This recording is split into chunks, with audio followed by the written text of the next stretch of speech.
नमस्कार, नवभारत टाइम्स में आपका स्वागत है। आपके साथ मैं हूं विनीत त्रिपाठी। वोट चोरी एसआईआर मामले में राजनीति तेज हो गई है। बिहार में कुछ महीनों के बाद ही विधानसभा के चुनाव होने वाले हैं।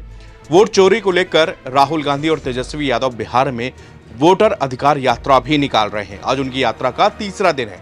मगर इसी बीच सीएसडीएस में चुनाव विश्लेषक संजय कुमार ने एक खुलासा किया। खुलासा होने के बाद चुनाव आयोग पर और भी गंभीर सवाल विपक्ष उठाने लगा। लेकिन संजय कुमार ने अपने एक झूठे डेटा के लिए अब माफी भी मांगी है। उन्होंने ये आंकड़े महाराष्ट्र विधानसभा चुनाव को लेकर एक्स पर दिए थे।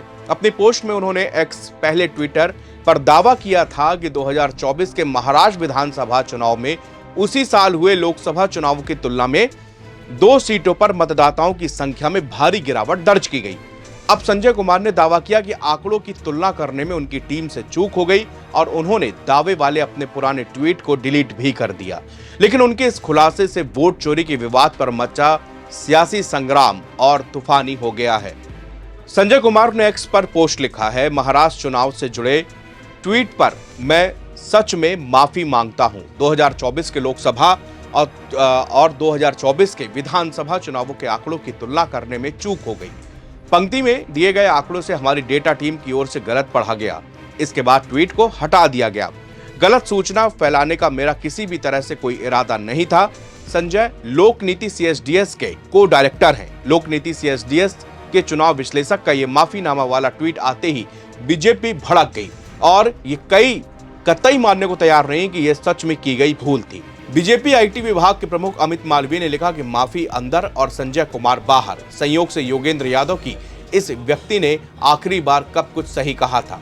आपने हर साल अनुमानों में प्रत्येक चुनाव से पहले बीजेपी को हारते हुए दिखाया जाता है और जब उल्टा होता है तो टीवी पर आकर ये बताने लगते हैं कि बीजेपी कैसे जीती। सुविधाजनक। उनको ऐसा लगता है कि टीवी के दर्शक मूर्ख हैं। महाराष्ट्र पर कांग्रेस के फेक नैरेटिव को हवा देने की कवायद में सीएसडीएस ने बिना सत्यापन के आंकड़े जारी कर दिए। यह विश्लेषण नहीं, यह पूर्वाग्रह की पुष्टि है। महाराष्ट्र चुनाव को लेकर अपने एक्स पोस्ट पर संजय कुमार ने दावा किया कि विधानसभा क्षेत्र 59 रामटेक में 2024 के लोकसभा चुनाव में 4,66,203 वोटर थे, जो कि विधानसभा चुनाव में घटकर 2,89,931 रह गए। इस तरह से 34.45% वोटरों की संख्या में गिरावट का दावा किया गया।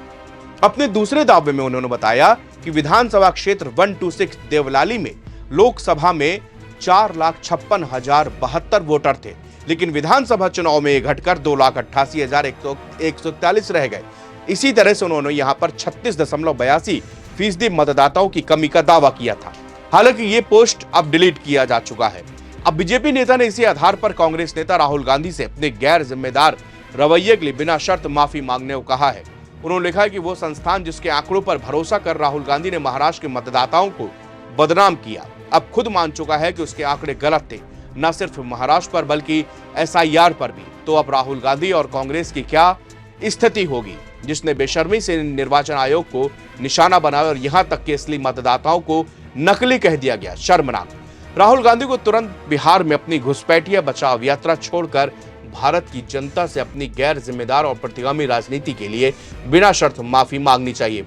बता दें, राहुल गांधी की अगुवाई में भी विपक्ष चुनाव आयोग के खिलाफ जो अभियान चला रहा है, उसकी शुरुआत महाराष्ट्र से वोटर लिस्ट में गड़बड़ी के आरोपों से ही शुरू हुई थी।